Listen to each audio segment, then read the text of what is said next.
লক্ষ্মীমন তো আমরা বলি যে অন্যায়ের প্রতিবাদ করে না, মুখে মুখে তর্ক করে না। মুখে মুখে তর্ক করলেই সে মেয়ে হচ্ছে অলক্ষ্মী। যে অন্যায়ের প্রতিবাদ করে না, মুখ বুজে সব সহ্য করে না, সে খুব লক্ষ্মী মেয়ে। লক্ষ্মী মেয়ের থেকেও লক্ষ্মী বউ। একটা মারো, ধরো, চুলের মুঠি ধরে ঠেসে দাও, একটা কথা বলে না, সে নাকি খুব লক্ষ্মী।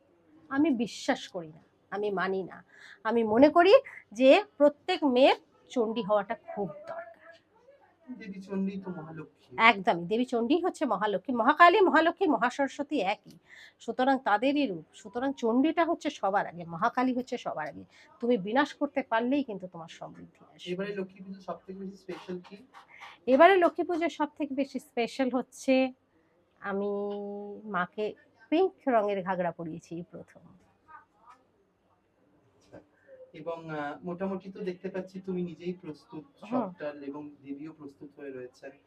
দেবীর আরাধনা তুমি দীর্ঘদিন ধরে করে আসছো, মানুষের জন্য কি বার্তা দিতে চাও যদি একটু বলো? মানুষকে একটা কথাই বলবো, মন শান্ত রাখুন আর সঠিক কাজ করুন।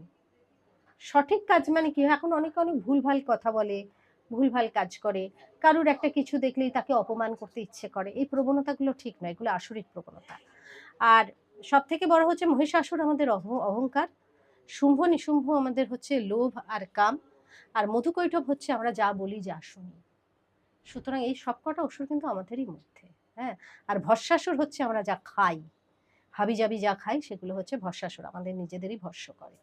সুতরাং সব অসুর যখন আমাদের মধ্যে, মা দুর্গাও আমাদের মধ্যে, তাদেরকে কি করে বধ করে রাখবো সেটা আমাদের মধ্যেই আছে।